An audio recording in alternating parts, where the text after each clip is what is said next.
ซึมเศร้าเงียบเหงาดีคงเสียที่คนเลวชะกันเขาหวานวาจางานภาพลมมาจันบ้านเนาความเศร้าน้ำตาลผ่านชีไม่ยืดไม่ยาว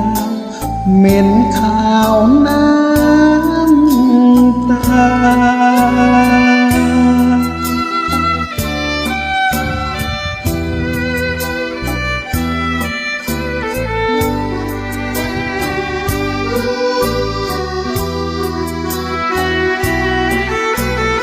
กินข้าวปลาเสียบ้างก็ได้คนหัวใหญ่อยู่ใกล้บางชัยวรและเวทนาเปิดหน้าต่างมองเห็นน้องโศกาอยากฆ่าตัวตายเสียตัวตกตี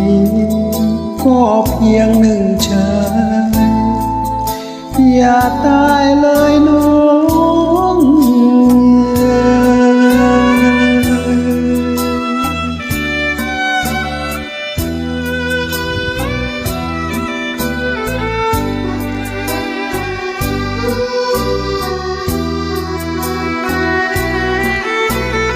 ใหญ่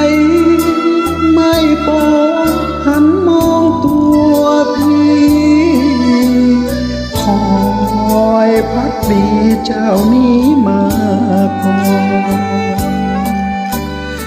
ยังวอนงามงอนอย่างเคยถึงหมดราคาพี่ไม่ว่าไม่เคยย่อท้อลูกชาวในท้องพี่ปองเฝ้ารอเป็นพ่อให้น้อง